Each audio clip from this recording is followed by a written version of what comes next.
Good morning, everyone. Thank you so much for joining us for Questioning Climate Resilience with Marjahn Finlayson. We are on day 6 of our 16 days campaign of activism against gender-based violence. This is a campaign that Equality Bahamas has participated in for the last several years, and it is critical to our work as we are an organization that promotes women's rights and the rights of LGBTQ plus people as human rights. Ending gender-based violence is an essential component of that work. And so we organize this campaign every year. It runs from November 25th to December 10th globally. And our theme for our campaign is rage and anti-resilience. And so you'll notice on our social media channels, lots of info about the events that we have coming up. So this is our 4th event in the campaign, and we are really glad to be talking about climate resilience because it's something that impacts us here in the Bahamas and along with a lot of other small island developing states around the world. And sometimes we forget about climate resilience in these larger conversations, but obviously this is top of mind for us as a country that is bearing the brunt of climate change. And so if you want to learn more about the other events that we have coming up, please visit our Instagram, Facebook, Twitter accounts. We are Equality242, and you can also check out the lineup of events at tiny.cc/16days2024. And so I want to get started by talking a little bit more about the theme. So for us, it's really a theme of rage and anti-resilience, and trying to get folks to think about resilience at a systemic level rather than an individual level. So we often hear this myth of resilience as, the ability to be able to bounce back, the ability to be able to recover from trauma or devastation, but it's often talked about on the individual level. And really, we want to reframe that conversation to say, what can we do to build resilient systems? So following our conversation today, we actually have a session on Monday with Mariam Bethel talking about how to leverage CEDAW for resilient systems. CEDAW is the Convention on the Elimination of Discrimination Against Women.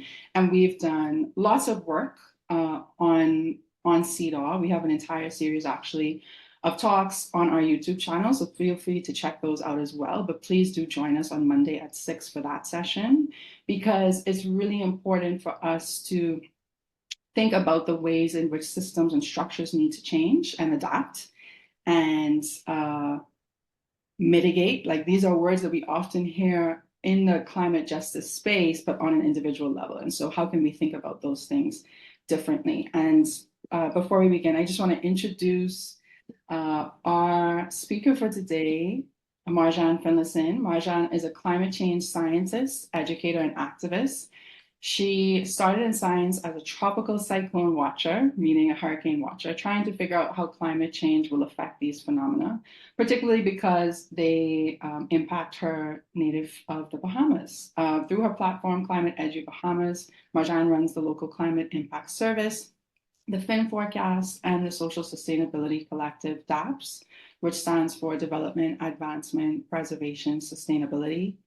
As an activist, Marjahn brings concerns about small island developing states, also known as SIDS, and underserved communities to work more toward radical climate justice. She's currently working on PhD research on estimating and understanding the regional ocean heat content changes. And Marjahn is also a friend of Equality Bahamas. Earlier this year, she and Alicia Wallace, our director, were in conversation about climate change, right? And what that means for small island developing states like the Bahamas. You can check the recordings of those conversations on our YouTube as well. And please stay tuned to future sessions, because we will continue to talk about climate justice and the ways that it intersects with gender justice as well. So Marjahn, thank you so much for joining us for this session. I know it's late where you are, so we really appreciate you making the time to be here with us today. Yeah, happy to be here. Happy to be here and speak with you guys again. And I love being a friend of Equality Bahamas. It's wonderful organization, wonderful people. Thank you. Okay, so to kind of begin this conversation, I want to ask you, what is climate change in the context of the Bahamas, the Caribbean, small island developing states? How are we experiencing it? Okay. Well, climate change, like on a broad sense, right? Climate change is the change of the long-term conditions in our atmosphere, right? So all over the world, the atmosphere acts in different ways, and every day there's a shift that happens in the atmosphere, which we know is the weather. The long-term conditions would be the climate. So in the Bahamas during December is normally cool-ish. And then in June, it's very hot, and that's the climate. Like we know the climate as like seasonal things, summer, fall, winter, all of the seasons. When it comes to the climate change, we know that the shifts in the long-term atmosphere means that that climate is actually changing. Like the summers are becoming longer. Our nights that would normally be cooler are actually hotter than they once were. The summers are getting hotter. The winters are becoming smaller and less frequent. We're seeing we're seeing changes in the ocean that are actually impacting the atmospheric changes. So all of this stuff is affecting the climate in the Bahamas and the rest of the Caribbean. Like I mentioned before, we're experiencing hotter summers, and longer summers. We're experiencing hotter nights, which affects how people sleep at night, right? We're experiencing more extreme weather events, which would include, like, of course, everyone's first thought is like hurricanes, kind of. Mostly, I would say something to consider is like the drought and rain experience that we're seeing a lot of the time. Like there was a point, I think this year, where there was a long drought that hit. Now I can't remember if it was like early summer, like May to like June. There was like a long drought. And what happens with that is that can affect flooding. Then there was also a extreme floods that come from like extreme rainfall, right?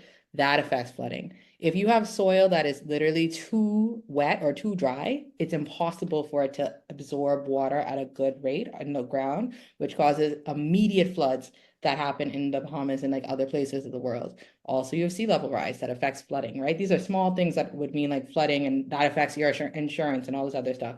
And not to mention all the flooding is going to affect potholes. So that affects how you drive, that affects your car, that affects tires. So there are all these like these big events that happen due to the earth warming up that are affecting us on a micro level and also a macro level. As like individuals, you got to change your tires more frequently. As a country, we got to expect like to experience more extreme weather events and what that means in terms of our resilience. Yeah, I'm glad you spoke about the flooding and the droughts and the impact that has on roads and driving, because I think to your point, we often think of it as just hurricanes, and it's not to minimize the devastating impacts of these really strong and intense hurricanes, but there are actually changes that we notice on a day to day, but maybe take for granted because we don't realize or we don't have the language to recognize it as climate change. Mhm. Can you talk a little bit about, other ways that it may show up for people that they aren't recognizing? Oh yeah. Another way, public health. Public health is a big one. So of course, like you could always cite the COVID 19 pandemic, right? That we are still living through. No lockdowns, but like, right now that pandemic is still there. As ice is melting and permafrost is melting in higher latitudes in the earth, we expect to see more diseases from different times that might have been frozen, more bacteria come back to life, and more pathogenic viruses that could lead to a little more pandemics or even like more bacterial outbreaks and things like that that we haven't seen before. There's also antimicrobial resistance that's happening, which means that there are bacteria that are resistant to the normal what is it? The antimicrobe things that we take in, right? So what are those called? Antibiotics, sorry. So when you take antibiotics, and that happens in a lot of like giant food processing centers and industry, a lot of antibiotics are given to animals and things like that, that we are create as livestock. Those animals are more able to get diseases that are resistant to those antibiotics, and that's going to affect the food chain. That affects like how we eat and what we eat. That's another thing. And then that can lead to more health issues like in the large sector of like life. In smaller sectors, again, sleepless nights could mean more issues when you go to work. You can't wake up in the morning because it's too hot. You got to run your air conditioning more. That's a higher electricity bill. And then also wearing the color black in the summer, impossible. It's too hot. You're more likely to faint, get a stroke, go through all these different things. Heat strokes are just at a higher level because the sun is shining a little too brightly. And unfortunately, if you in September were preparing for lower temperatures, you should expect the temperatures of July 2007 to follow you in September 2025, right? So it's like a lot of things that can be affected by this. And this is still a small sector of issues that you can expect to see, right? Food supply issues, water supply issues, people's ability to shower based on the fact that you might have waters and aquifers running lower because rain impacts are going to be rain is going to be less frequent. And how I say it like this is when you have extreme rain events, it might seem like that's a lot of water, a lot of flooding that could fill back a water table. But again, remembering that your soil, right? That's if its soil's too wet, if the soil's too dry, it's harder for it to actually penetrate the surface. So when it gets down to that point, it's harder for it to replenish the aquifers. So that's less aquifer replenishment, and then drier times means that there's going to be less aquifer replenishment. So the easier rainfall that would have been in the medium, the just right rainfall, less frequency of that means that there's going to be a lower water supply. So everyone who has a well who is like, oh, I don't really need to worry about water and sewage. Well, maybe your well is not that safe in this time, you know? So that again, I could go on for 100 days, but there's a lot going on that could affect like your day-to-day based on climate change. Mhm. And we actually have a comment in the chat. Mhm. It used to be that March to April would be where the New Providence northern shoreline was impacted by severe weather or heavy rain and subsequent wave actions, even though it's outside of the hurricane season. And it's feeling year round now, especially for the past 4 years. Mhm. So it's clear that people are noticing these changes in weather patterns. But I do want to ask you, in your bio that I read, you talked about kind of being led to this work as a hurricane watcher, tropical cyclone watcher. So can you tell us a little bit about your background and what really inspired you to get into this work? Oh, yes. I think when I was younger, I mean, we all lived through hurricane seasons and everything else, and our parents would like frequently watch like Weather Channel and like whatever else to get an idea.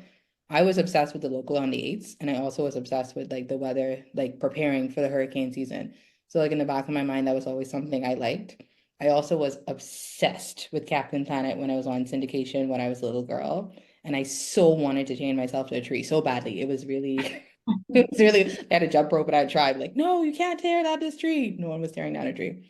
And so when I went to college and I learned more about environmentalism, I really wanted to be I wanted to be an environmentalist in the social side versus the scientific side, but I realized I really, really liked learning about the climate and I liked learning about the weather. So I really got into that.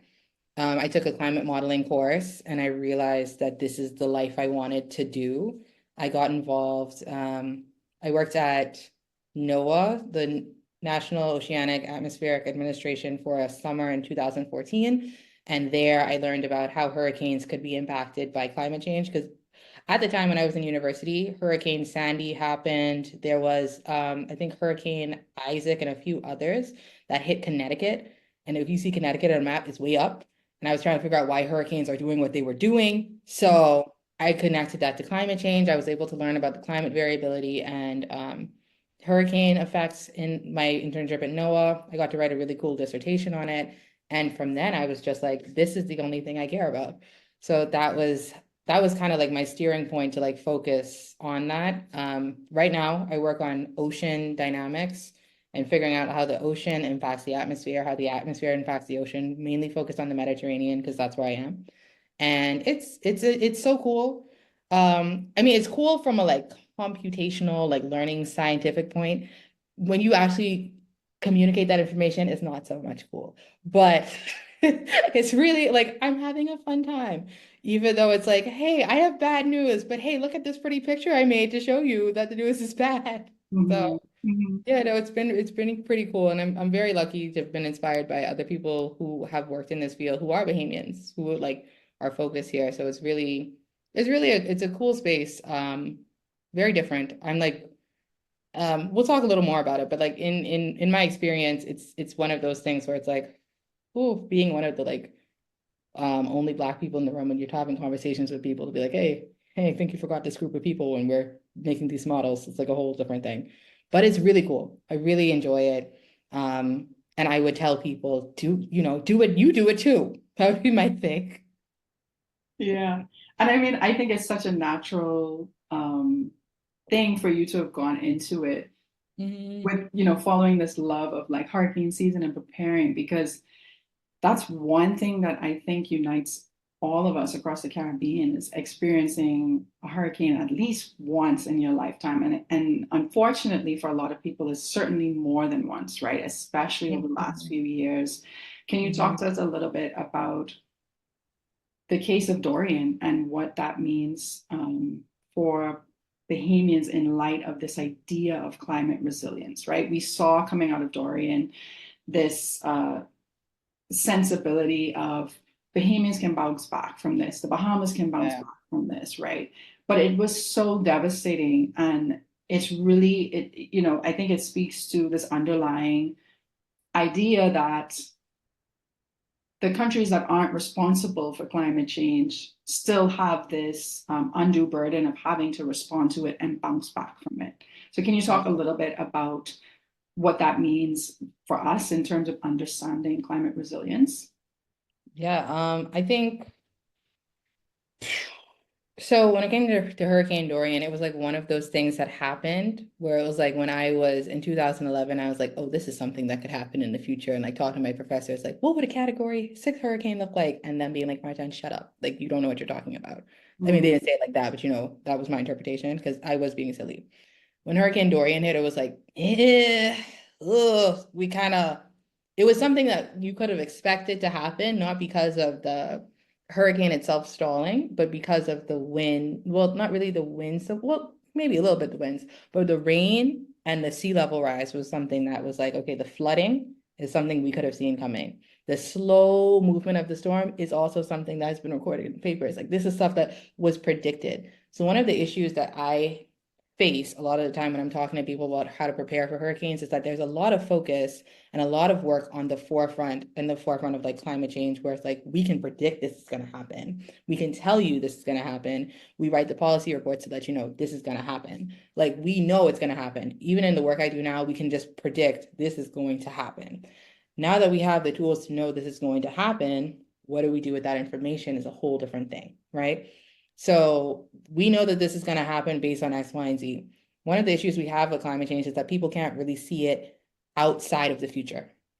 They can't see it outside of the future, and they can't see it as something that is close to them. It's always something that is far away and distant, right? So even with Hurricane Dorian, before Hurricane Dorian, there was Hurricane Maria, right? And before Hurricane Maria, there was Hurricane Irma. All of mm, those things had affected some parts of the Bahamas, Turks and Caicos, Puerto Rico. We saw that. But when Hurricane Dorian hit, we were still confused, right? The same way that when folks saw when Hurricane Beryl hit, there was confusion, right?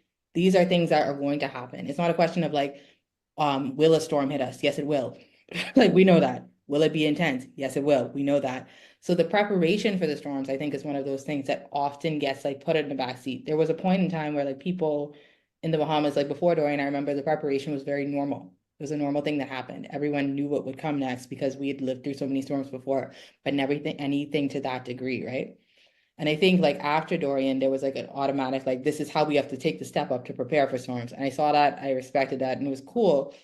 But at the same time, the resilience factor that came in was more about like, the fortitude and tenacity of the people to continue forward, but not really preparing on a like on an institutional level how to prepare for this one thing, right? There was a lot of conversation from institutions about what climate change is to a degree because some of those definitions I was kind of like, I don't know.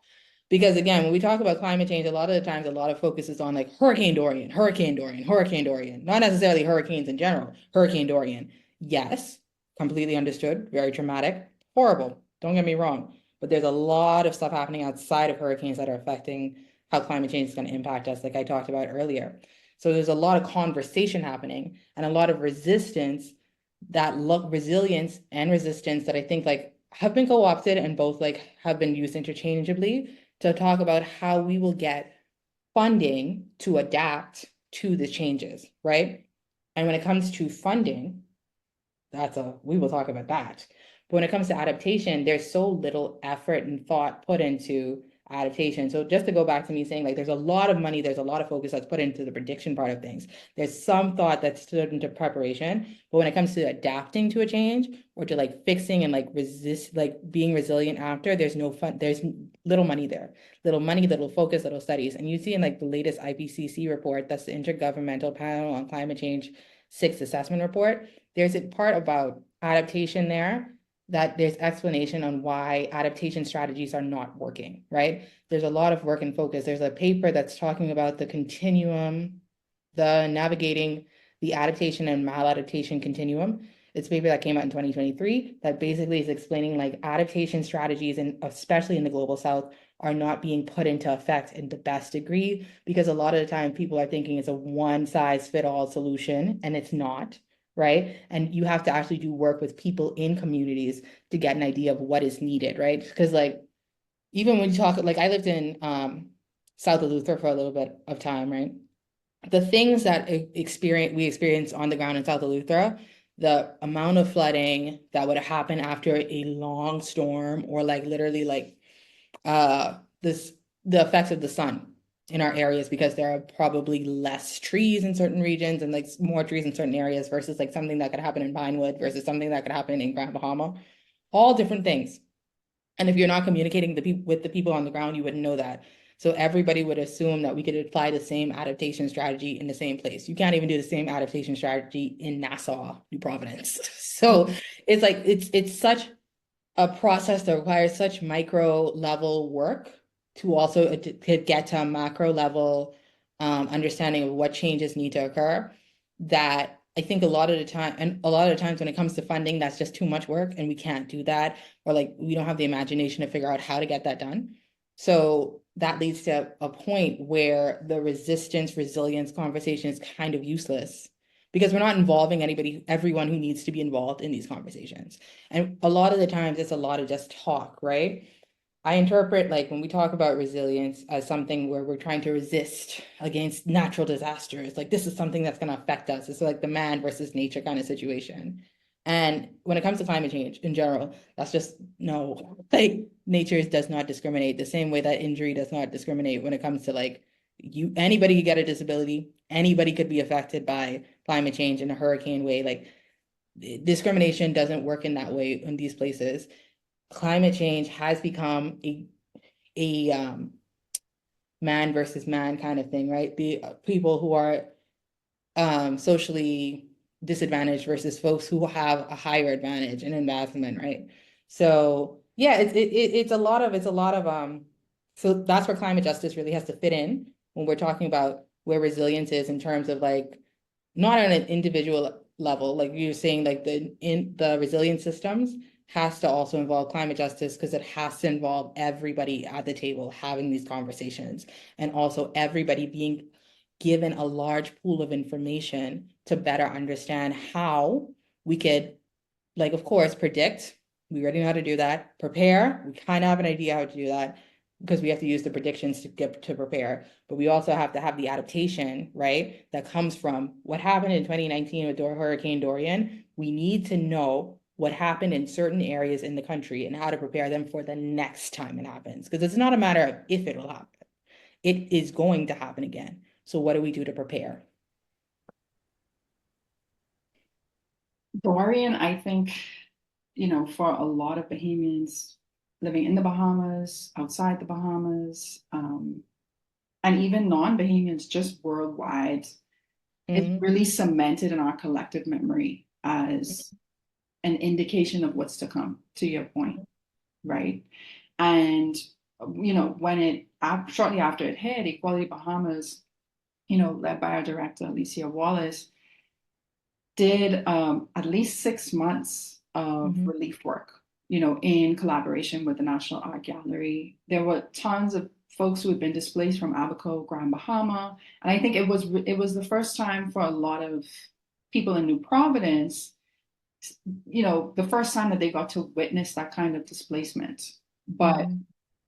I think it's something that can sometimes be overlooked in our conversations around climate change as well is environmental displacement, right? And people being actually like climate refugees. And we're seeing that in the Bahamas with each storm, right? So with, like you said, with Hurricane Irma or Matthew, Joaquin, there was a period where we were getting hit by storms every year, right? Hmm. Hmm. 2015, 2016, 2017, we got a bit of a break in 2018, and then 2019 came Dorian.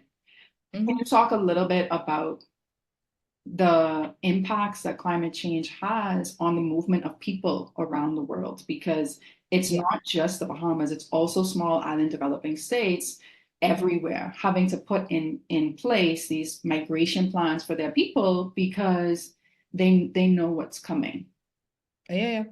I think one of the things to I had something. When I think about climate migration, it's like a big thing.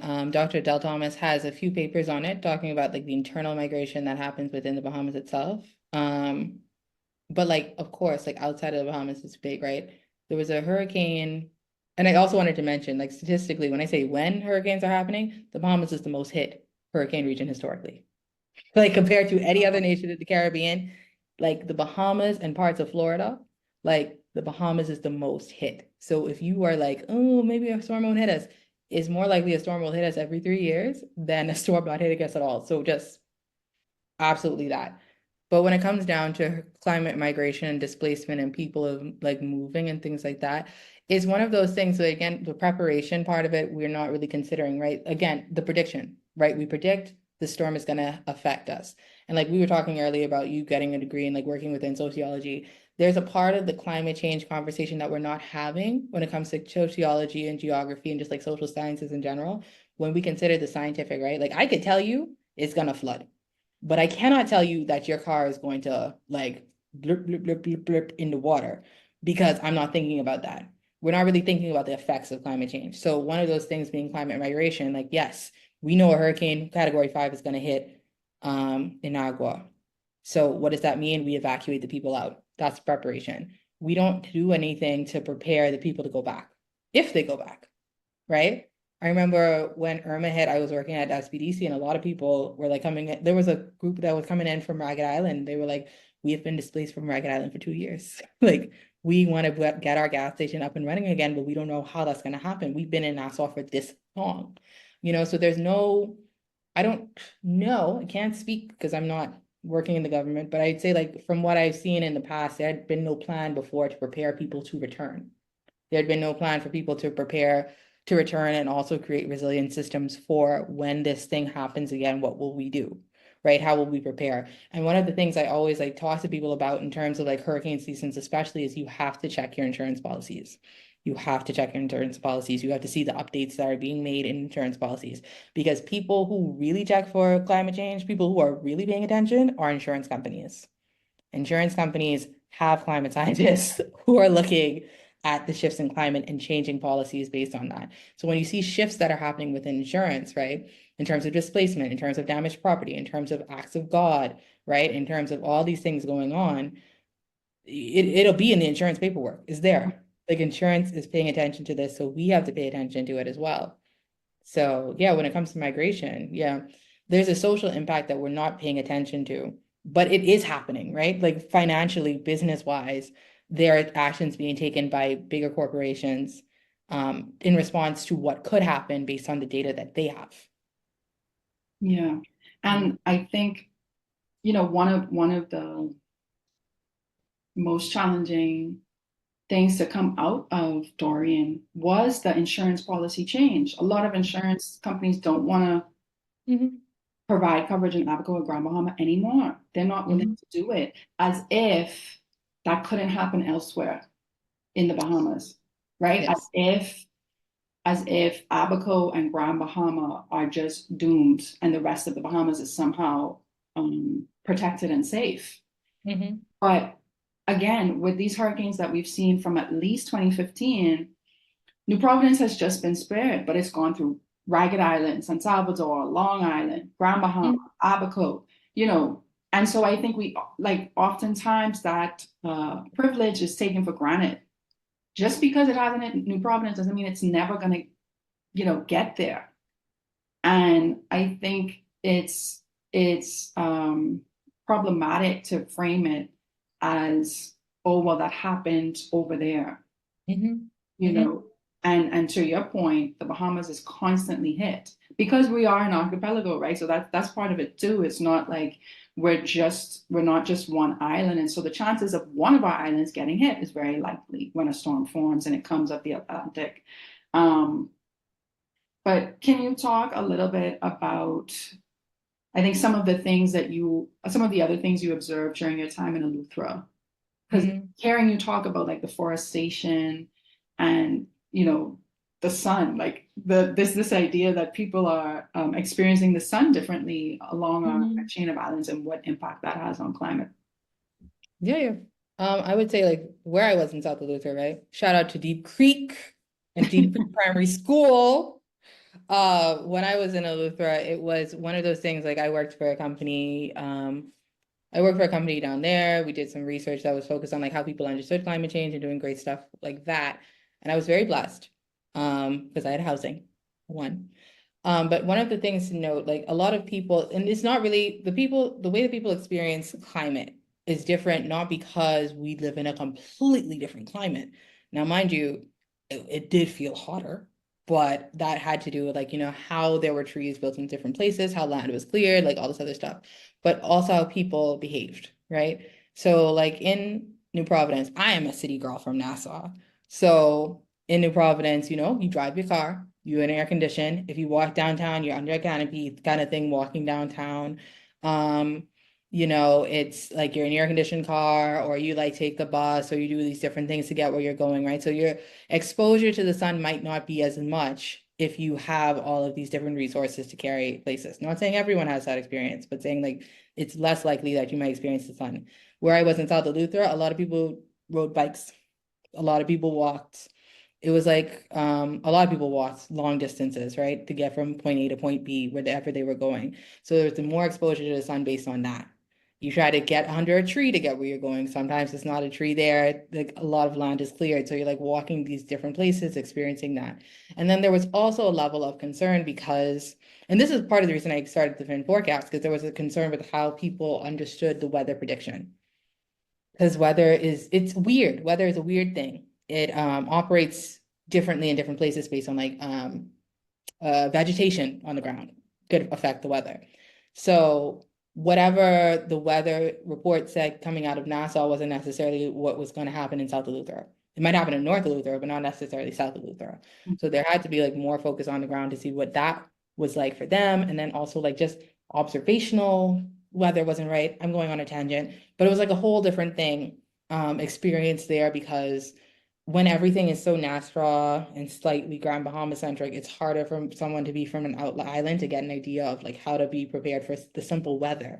So when we're talking about a climate thing, when we're talking about climate resilience and climate preparation and doing all this other stuff, those are voices that are not in the conversation. Like they're not even there slightly. Developmentally, it's a different lifestyle. It's a different way of living, different way of being. It's a different exposure, right? Where you might have water that is coming from water and sewage. Like even then, the water that we had a different like water system, right? Like there'd be times and weeks where you had no water, right?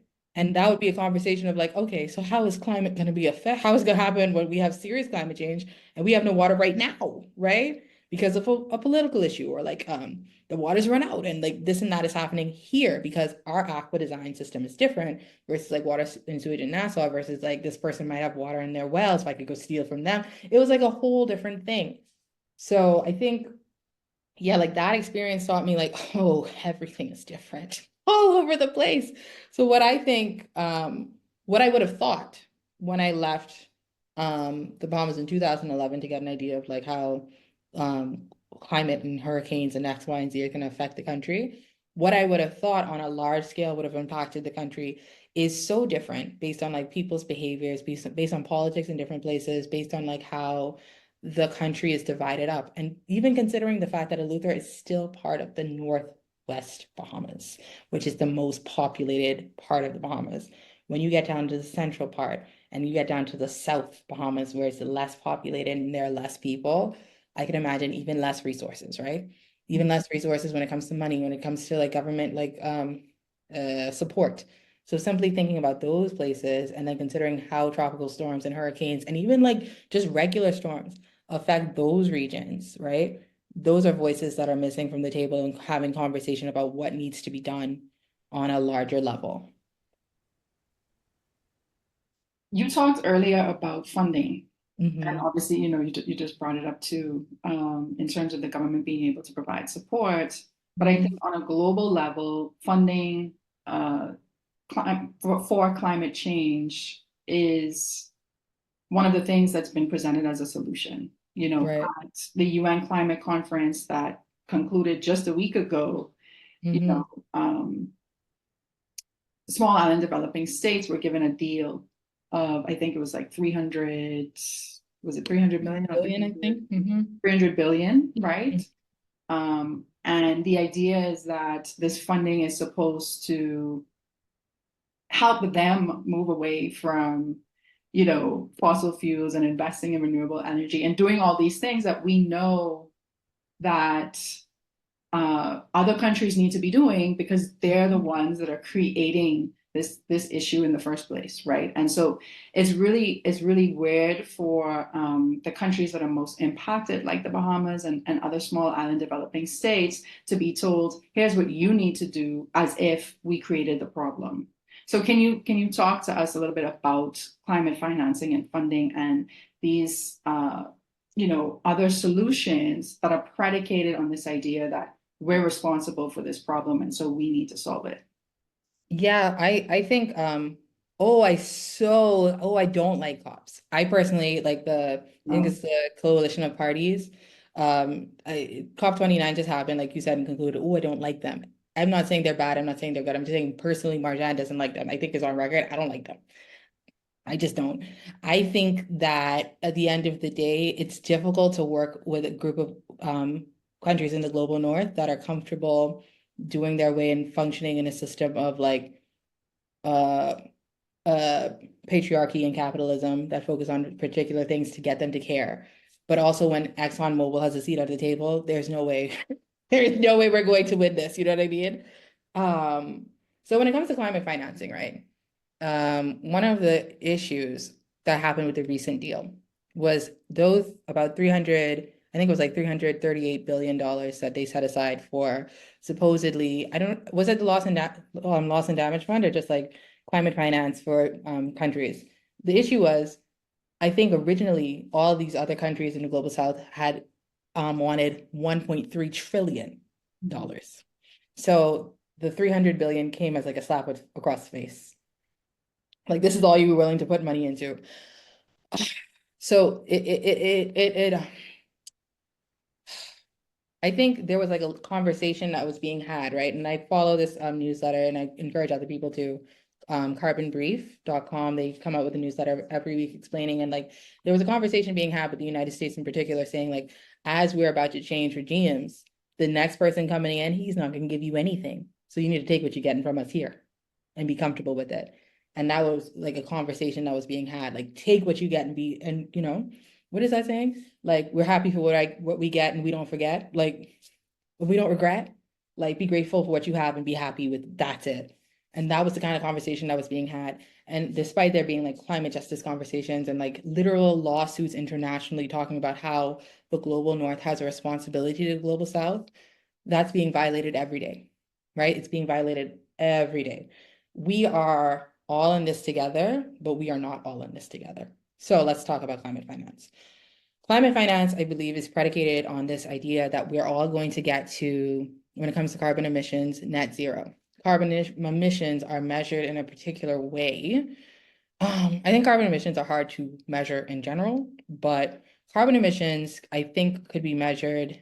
Right now, there's like a carbon emission measurement kind of done like by measuring the carbon in the air.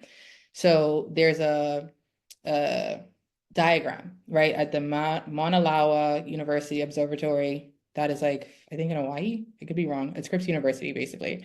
And you could look at there to see how much carbon is in the atmosphere right now, how it's been shifted from like, I don't say centuries, from like 1950 to now. You can see the decadal shift of carbon increasing.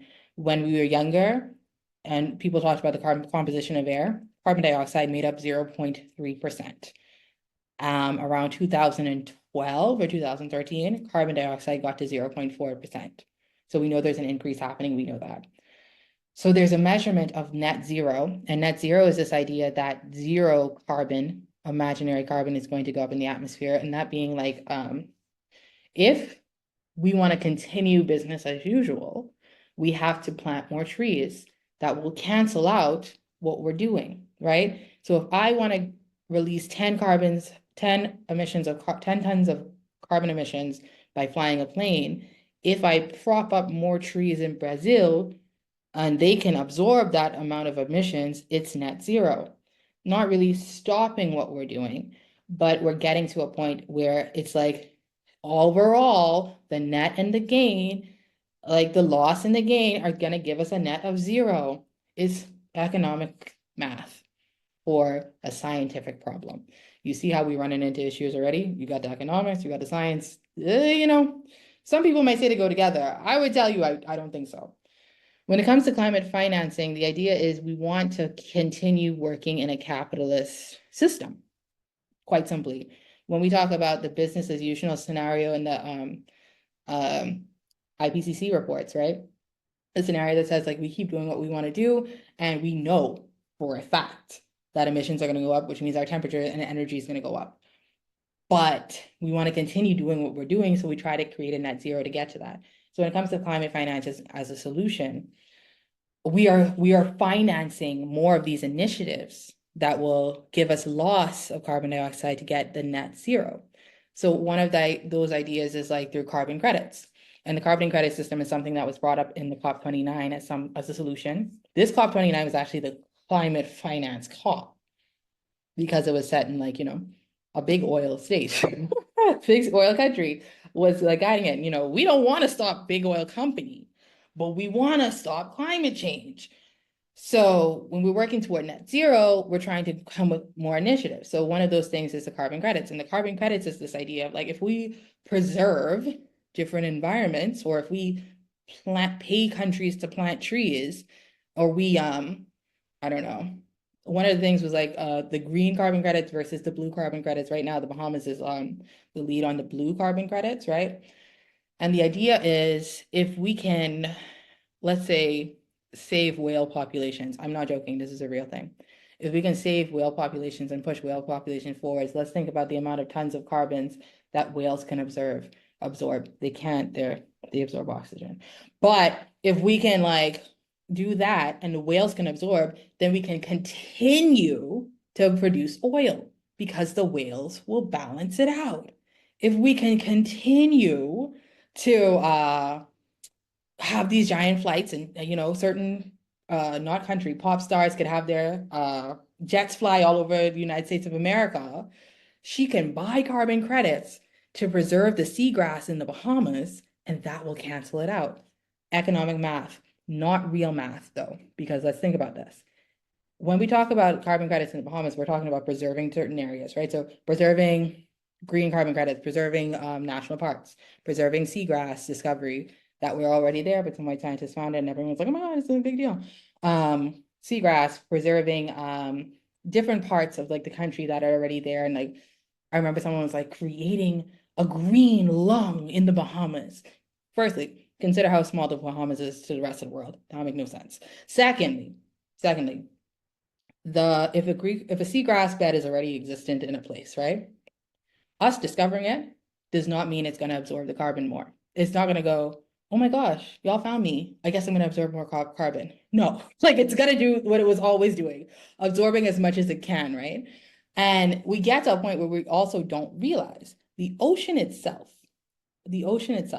So carbon emissions have been emitting, like we've been seeing an increase of carbon since 1850.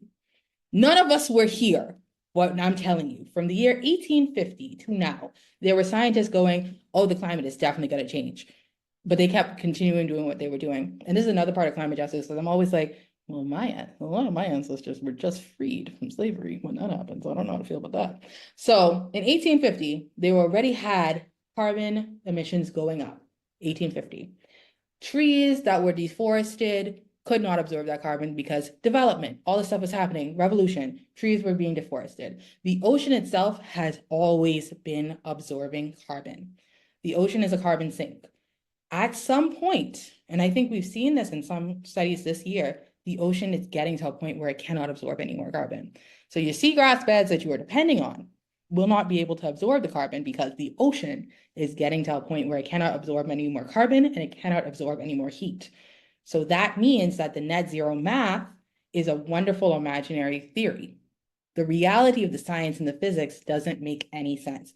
So climate finance essentially becomes this thing where, and like you said, like the responsibility of climate, right? It falls on these developing states when you introduce carbon credits, right? Because not only is it your problem, you now have to resolve this yourself because I, at Wells Fargo, gave you this money to do X, Y, and Z. So you need to figure it out. And then like the climate responsibility is put on the burden of these countries in the same way that climate responsibility is put on the burden of consumers now too. Because JetBlue will obviously tell you, hey, not obviously, but like JetBlue will be like, hey, you want to fly with us? Do you want to do the eco-friendly thing of X, Y, and Z? And now you should feel good because you're doing this great thing. And I've noticed that.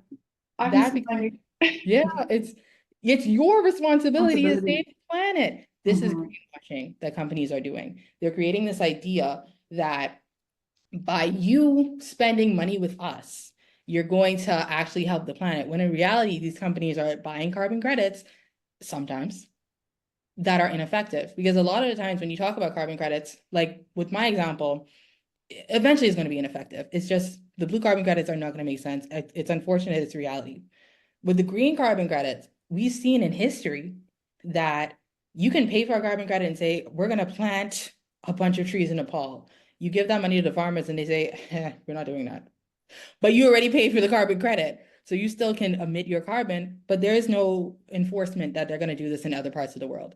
Now they got some more money, but it's not going to actually, it might not actually happen at all. And there's no way to enforce the carbon credits to get things done. In fact, the carbon crediting system, for 20 years it's existed and it's always been flippy floppy.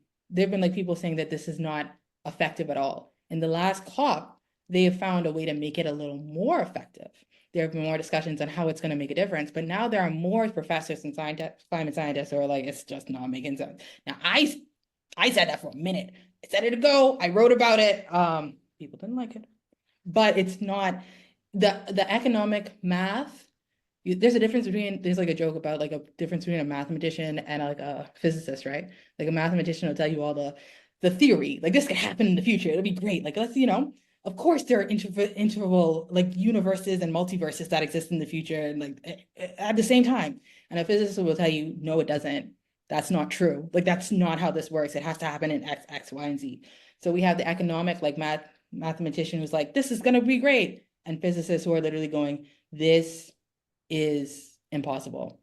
So yeah, climate financing, greenwashing, net zero all fall in this category of like what I call imaginary ideas of like how the climate will work, because we're not really trying to be accountable for how we have to stop certain things, right?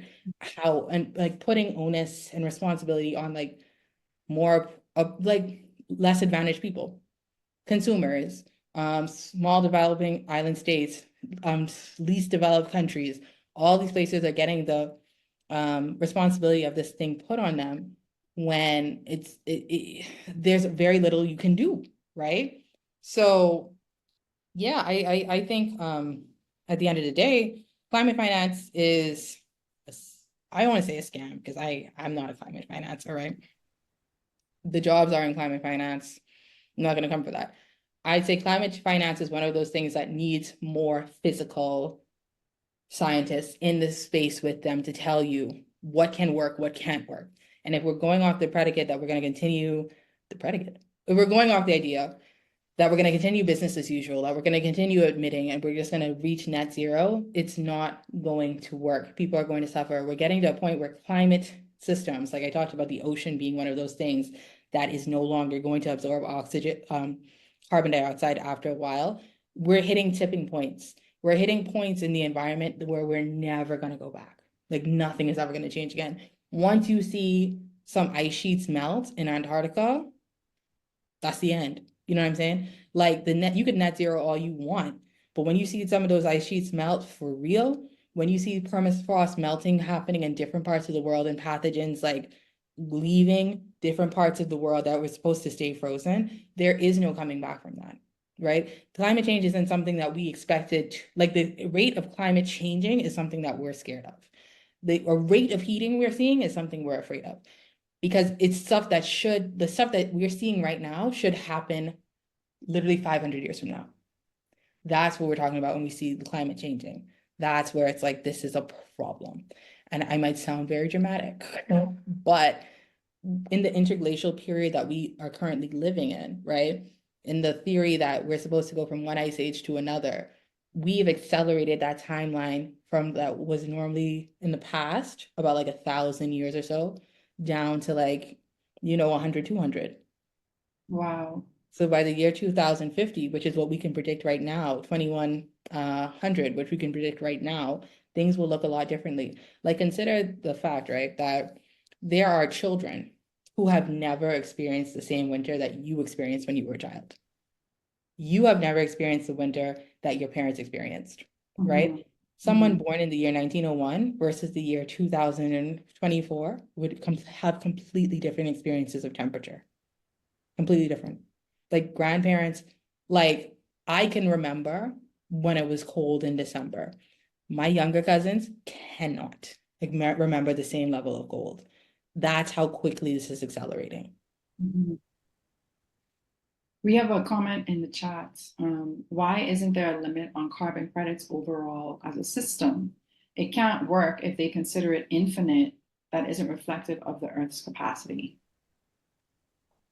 I wish I knew. When it comes to carbon credits, there is regulatory practice that exists. The problem with the regulations that I knew of before, because it's caught now, they have new systems. I didn't read it because with the system that the company that was in charge of it, that I understood Vera, when they were in charge of, I think, mandatory carbon credits versus non-mandatory carbon credits, because there are two different types, right? So the mandatory ones, those are like the involuntary ones where you have to do particular things and you have to follow the laws, the regulations of carbon credits. Um, it was just ineffective because you can't enforce them. You can't enforce them. You cannot force the people, the company in Brazil that you're working with, that you bought the carbon credits from to build the rainforest they promised. But I already bought the carbon credit, so I can admit, right? There's no law, there's no enforcement, they're just regulations that are in place. And regulations in the global south are a whole different thing. We talk about environmental justice and like ecosystems. Regulations are there, not really regulations can be set not necessarily for the safety or the well-being of the country in the global south. Sometimes regulations are put there so a company has ease of business in certain situations and stations. Um, so it's one of those things where it's like there aren't even regulations on the type of carbon credits. You can't expect like there to be laws. Like that's just not it's not realistic. It's a we're all in this together kind of like vibe, but this is not High School Musical. You can't expect that. Um, Especially when you're dealing with countries who have like different climate change is not a it's not a big deal, right? It is a big deal, but it's not a big deal for everyone, right? If you are a farmer who lives in Nepal and someone gives you $100 and they say, hey, $100 and they say, hey, plant a seed. Am I gonna take $100 to plant a couple seeds, or am I gonna take $100 to go buy some food for my house? Let's be so real. So it's the system itself is kind of ludicrous. It kind of, again, it leads to this greenwashing for companies and corporations because they put all this responsibility on the global south to do this one thing, and they can continue to do what they were doing. And of course, global north governments in the global north enforce that. They agree with that. So it's a whole thing. And while we're here, I do want to also bring up the idea of the Bridgetown initiative, right? Because that's one of those things, right? If you look up the Bridgetown initiative from the Right Honorable Mia Motley and like the work she did that was focused on climate finance with her assistant, not assistant, but her finance minister at the time. I don't know if he's still the finance minister in Barbados, but they did a lot of work that was actually focused on climate finance and how it affects small island developing states. And they put forward the third Bridgetown initiative that focused on like building resilient systems, that focuses on like getting funding, taxing actual wealthy countries and rich people to pay carbon taxes, to charge to tax these carbon companies to pay every time they emit.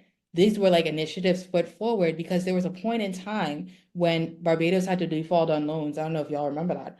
And there was an issue that was discovered, and this like ProPublica article I always talk about, and I'll put it in the chat at some point, where basically in Barbados, they couldn't pay off their loans because every time a disaster hit, every time they got a loan to fix the disaster, a new disaster came along, a new hurricane came along. It's a new problem. Now, here's the thing about debt. The debt that might have once been, let's say China bought the debt that Barbados had. Cool. Maybe the US bought a portion of that debt. Okay. Then you have a company called Sandalwood and Spears, made up this company, it's not a true place. They come in and they buy about 6% of that debt. And then another equity firm comes in and buys 6% of a country's debt. So now you have 6 debtors when you might have had 2 in the beginning. Now you have about 6 debtors that you have to pay money for, and you have to pay interest on top of that. And this is not just other countries. This is not just the World Bank. And you can't apply to the World Bank for certain things because at some point they will blacklist you. So, you know, like this is not just countries you're paying debt to. These are individual equity firms. So like capitalism is working in a way where you have colonialism happening through this equity firm that's, you know, wherever in the world, and you have to pay them money too. So like the whole climate finance is a whole thing, but I encourage people to read the Bridgetown Initiative. It's on their website. It's so helpful and hopeful. You say that.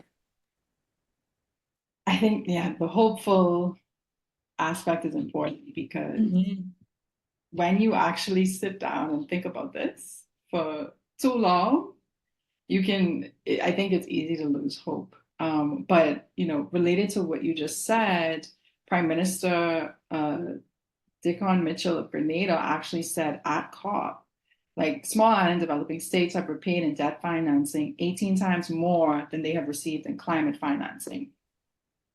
You know, and it's this this idea that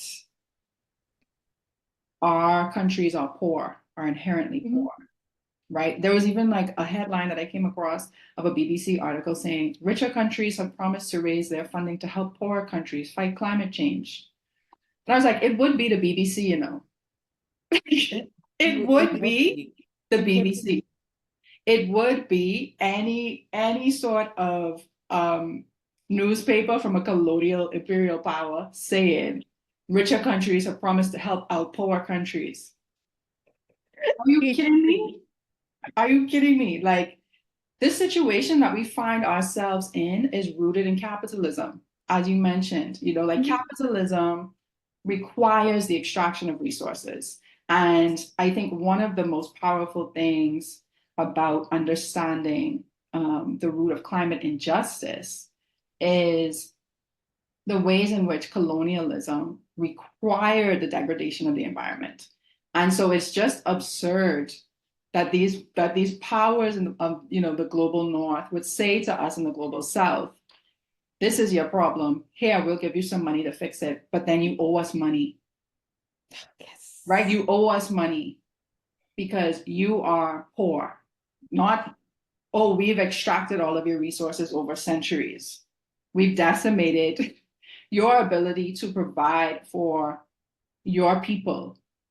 Right. Yes. And it's so interconnected. Like, you know, when we think about gender justice and climate justice, for example, we know that women are often, leading the charge when it comes to advocating for change, or we know that women in rural communities are the most impacted, right, by climate change, or more likely to work in fields and sectors that are impacted by climate injustice. And there's just so many interconnections between different forms of justice because they all, or I should say injustice, because they all link back to this idea of what you said of doing business as usual.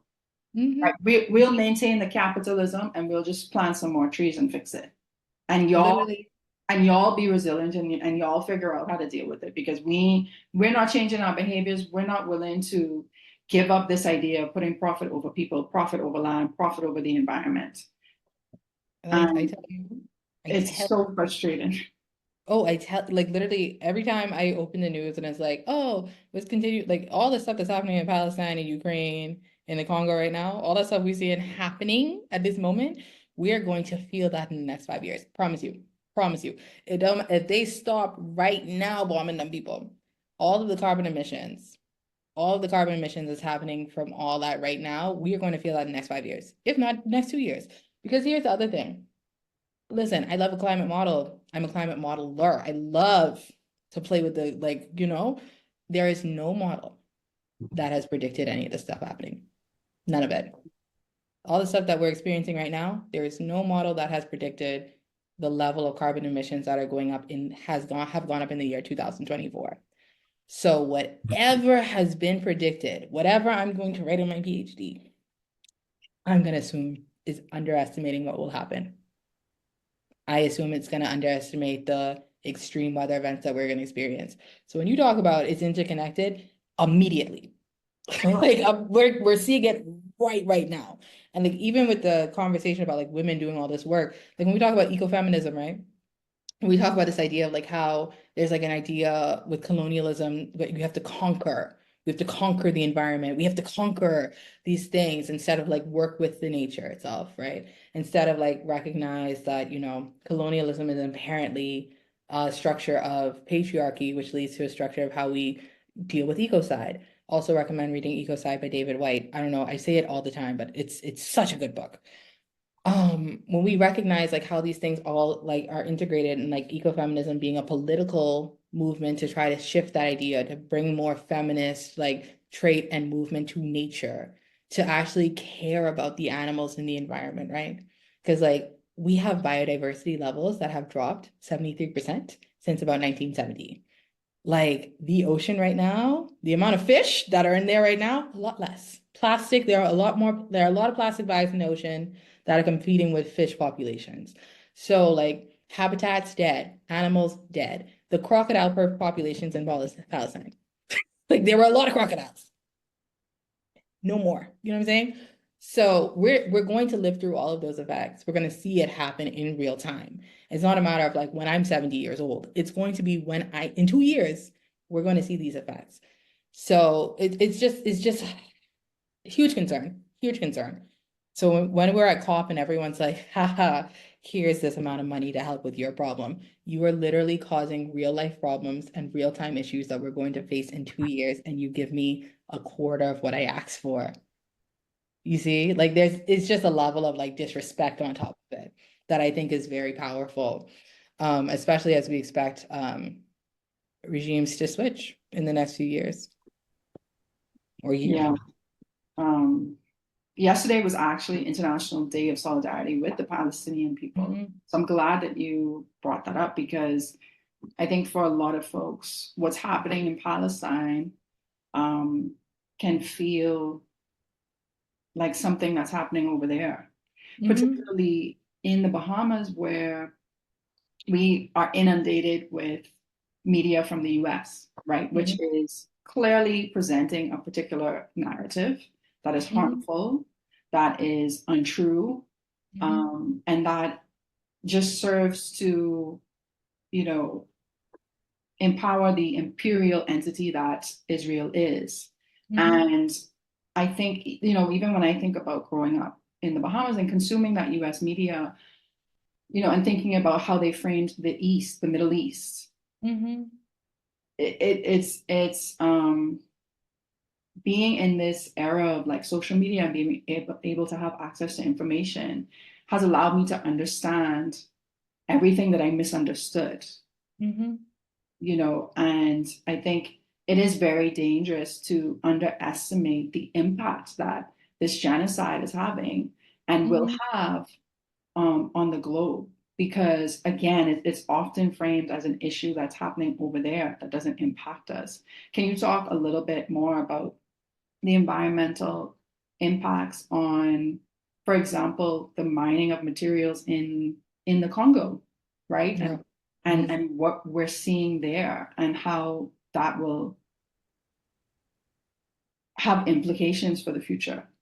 Yeah, for sure. I would say like, one of the things I wanted to remind, like I've been quoting High School Musical all the time, like we're all in this together. We really have to consider when we say we are all in this together, who we is, right?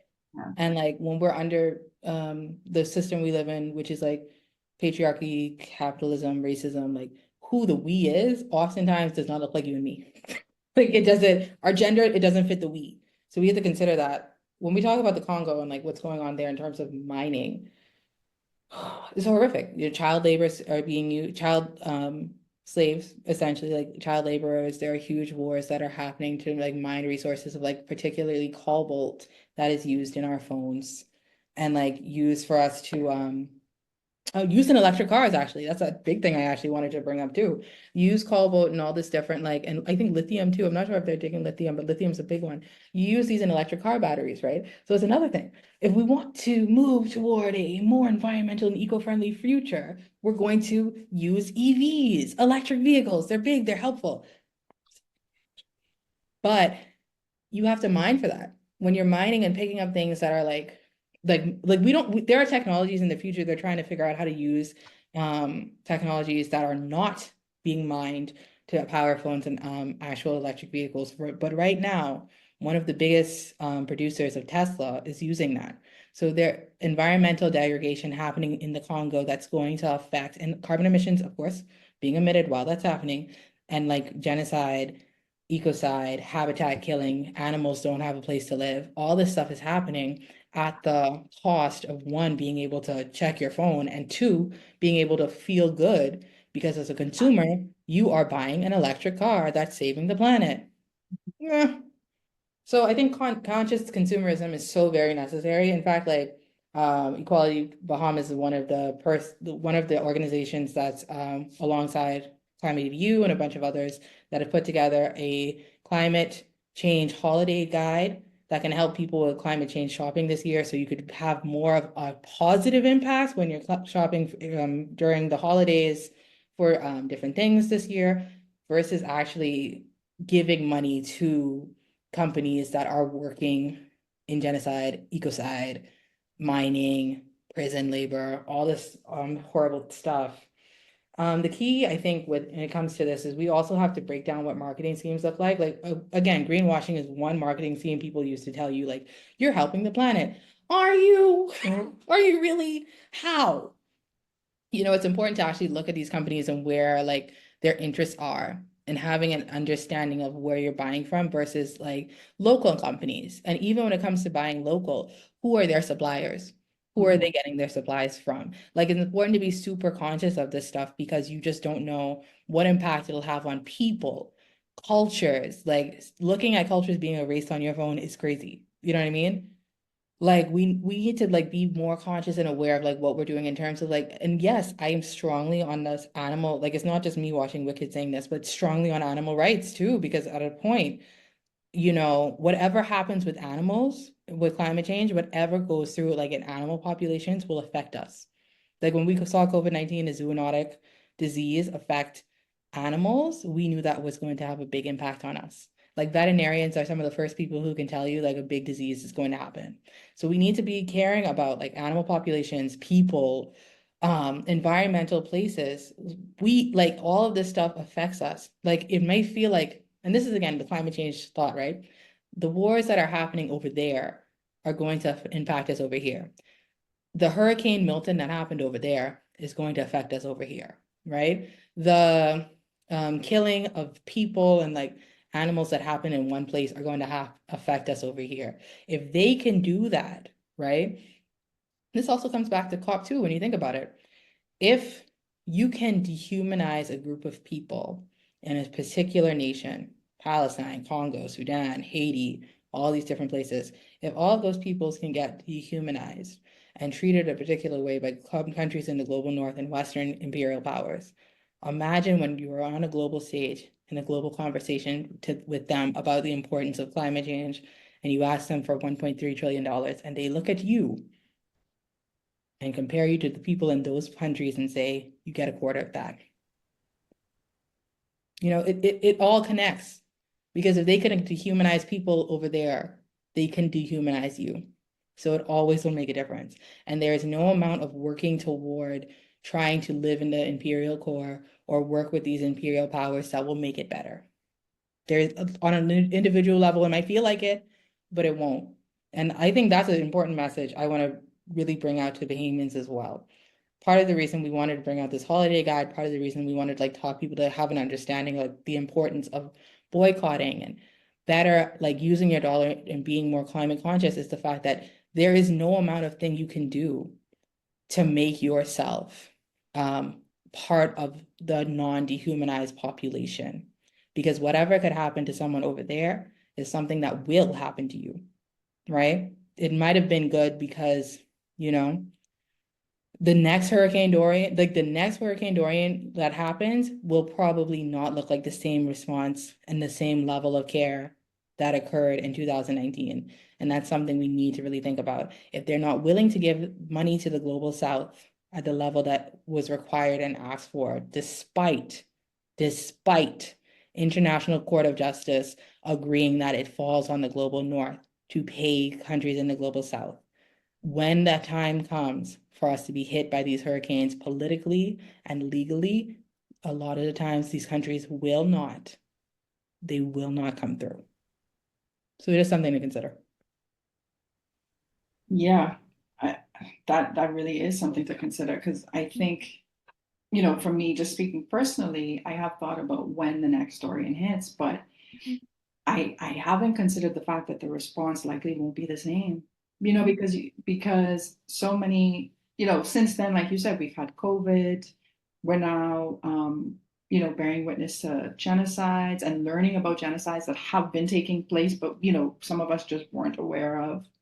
Mhm. And so there's so much that a lot of countries around the world are grappling with, and it's not just an issue of being under resourced.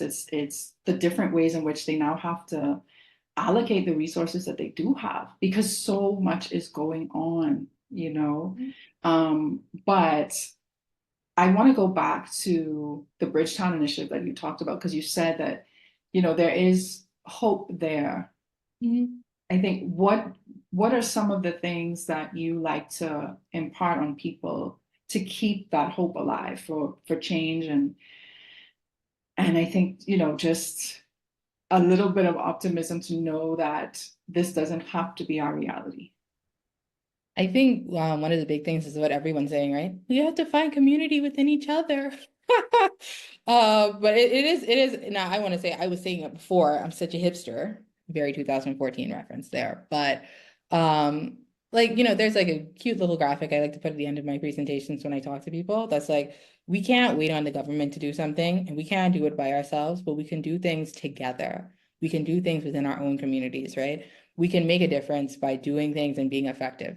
So one of the things I always like, it's important to know things. It's important to have knowledge. It's important to learn. It's important to sit down and learn as much as you can and then take action. It's important to take action with groups of people you can trust. Small thing, consider. Remember I talked about like the farm, like the industrial farming, right? Like how right now, look up if you go on like I don't want to say look go on Google. If you go on Bing, right, and you search up listeria outbreak, the amount of listeria outbreaks you would see that happened in the US this year. But like it's happening, right? Like all these foods are going to be affected in the future because like, you know, we have the antimicrobial resistance to antibiotics. We have issues that are happening within like not enough regulations happening in food drug administration, all this stuff happening. So food that's being imported that already was kind of not great is probably going to be a lot worse. One big thing to do, you know, support a local farmer. Find your local farmers and go and buy food from them. After you find your local farmers, it might be good to like maybe start a little community garden, maybe start a family garden, do something small that could help small people in your like society. You know what I'm saying? Like maybe it's good to go to farmers markets. I know people who go to Bamsey every other week and get what they need to get from there. You go to a farmers market, you buy food for like your grandmother that could last her for a month. Do stuff like that to help people out. It seems like it's not a big deal, but it is going to be a big deal in the long run. It's going to help someone's health in the future, so they might be strong enough to continue forward and do important work. Read more, go to the library, support the library, work in there, read more books. Absolutely read more books. Learn so much more. Like everything on the internet isn't great. I've talked to someone today and I told them, when you have deep fried social media brain, it's very hard for you to no, sorry, deep fried meme brain. It's very hard for you to actually see the like forest for the trees. You got to look at the whole picture. You got to read books, not just read stuff online. So like, join the Quality Bahamas book club, but like, learn, read, talk more to people, actually like build your own and develop your own politic based on this stuff. When it comes to the wars happening right now, read as much as possible about what's going on there historically, and then try to like figure out ways that you can help and make a difference across the world while also in your local communities, because we're in a point now where it's not enough to just feel bad. It's not enough to just say this is bad and to witness. So we have to step up in ways that we might not have before, for our family, for our friends, for our communities, for people around the world. We have to start doing these things, because when it comes down to resilience, and when it comes back to resilience, it's all of us to work as a community to use each other as support to get forward in the shifts that we're going to see happen with the climate and what's going to happen next, right? If that means in your neighborhood someone has to invest in getting a boat to like save people when the floods are too serious, if that means that y'all have like a nook where you keep like life jackets for people, food, like pantry stuff for the entire neighborhood in case something happens, do that. But there needs to be focus on people like working together. Like, of course, I am not saying it's all on us by ourselves. Of course, we have to pressure the governments and like ministers to care as well. Don't get me wrong. But there has to be immediate work with us stepping up, because we are living in extraordinary times. I was just saying this to myself. The stakes are high. The stakes are high everywhere you look. So we have to do extraordinary things to get through these extraordinary times. Yeah, and we have a comment, two comments in the chat. So actually two comments from the same person. So she says, when you do things in your regular daily life, you already know how to do it during crisis, and you can plan ahead on how that community mechanism works in a disaster event, which I think is so absolutely true. And then she also said, I think people have to get used to the fact that their spending dollar truly is impactful. I'm right now making lists of talents, services, and goods offered by people in my close circle so that the support stays within the community. Mm, great. I love a spreadsheet. So that's wonderful. I love that. Yeah, and I think, in any capitalist society, our power does sit with our dollar, right? It matters where we spend our money. It matters who we support. It matters how we're able to show up for our communities, because we know that institutions will fail us. We know that until we get to a point where these systems have been reimagined and, dismantled, that in the interim, we can build community, right? And we can do that with our dollar.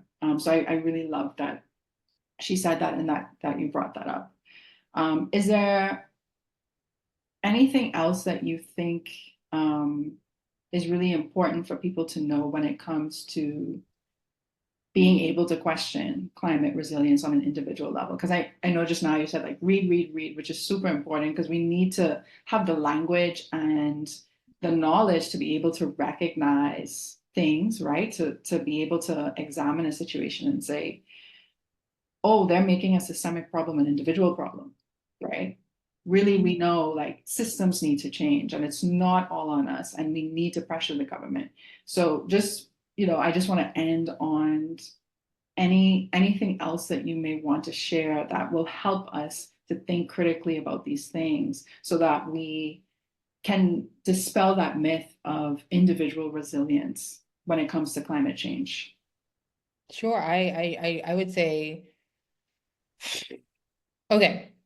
One of the things I would bring up, because when it comes to climate change, when it comes to anything that we're living in, the stakes are high. What Lady said the pressure tall, pressure tall. We are Mhm. living through pressure tall. And I just want people to recognize, and this is going to sound very sad, but it is very true. We're living right now in this time and space where we have to recognize that no one is coming to save us. There's no individual, there is no Superman, there is no like there are no Powerpuff Girls. No one is coming to save you.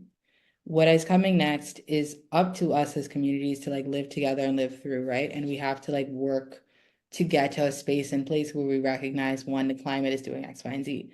That said, tech is not coming to save you. Technology is not coming to save you. It doesn't matter. I was raised by an Aquarius, so this is against my childhood. But because you know they love technology, right?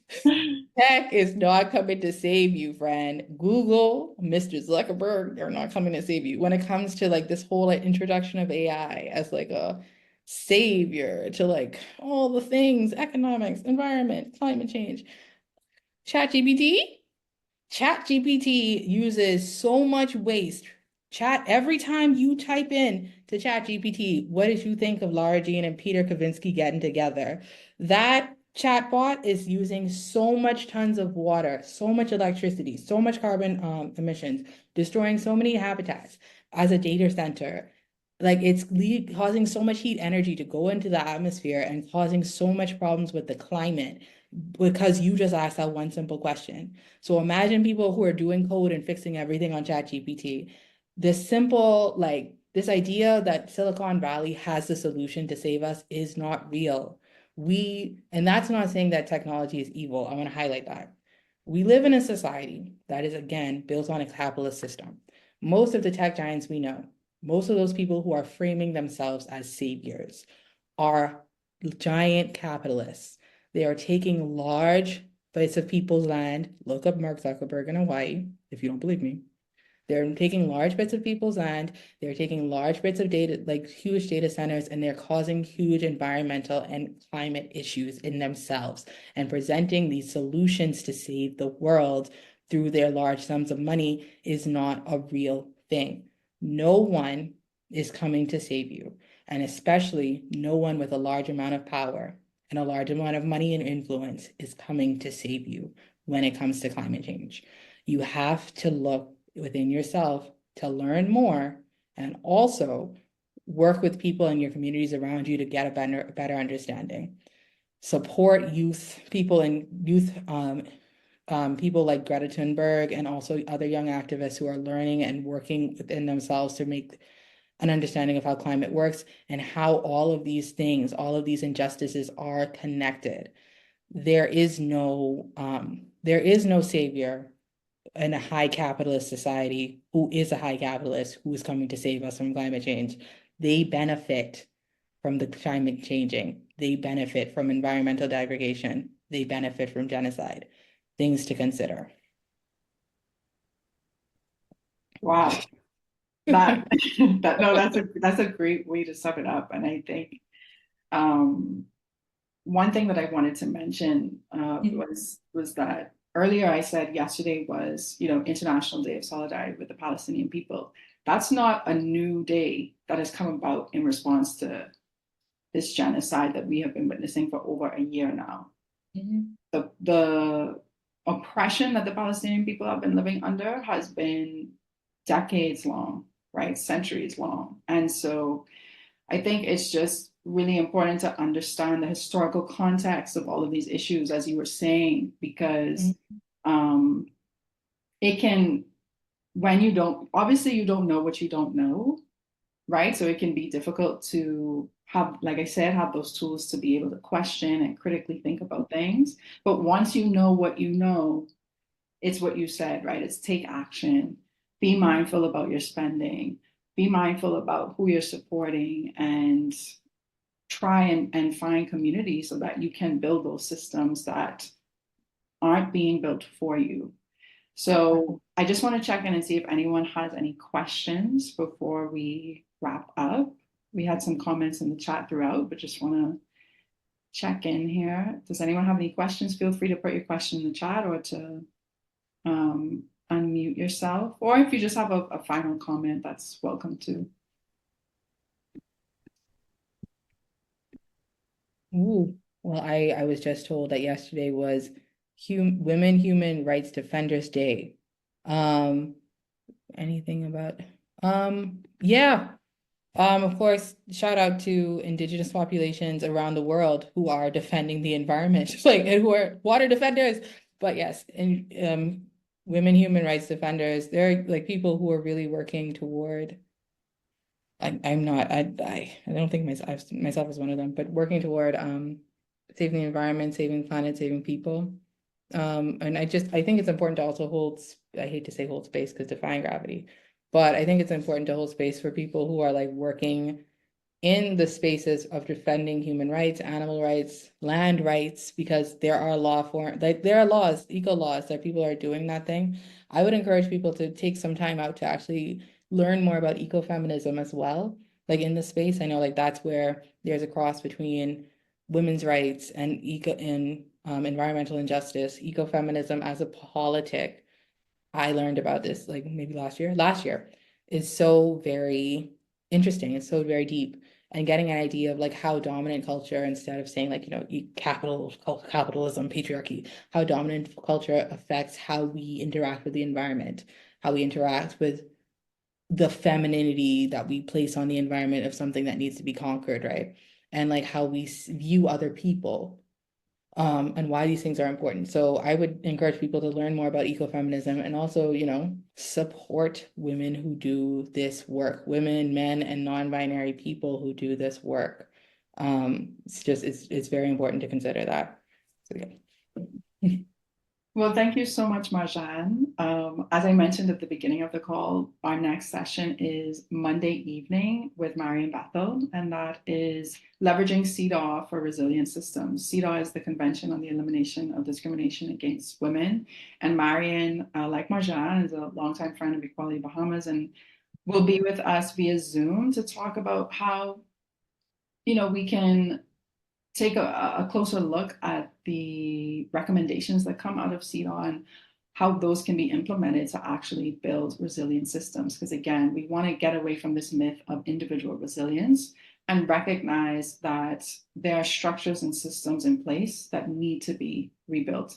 You can check out the full lineup of our events at tiny.cc/16days24. And please do follow us on social media. We are Equality 242 on Instagram, Facebook, and Twitter. And please know that we do this sort of, community-based programming year round. It's not limited to our 16 days campaign, but please do join us for other events in the campaign. And thank you again so much, Marjahn. We really appreciate your time in this conversation. Thank you for having me. So happy to be here.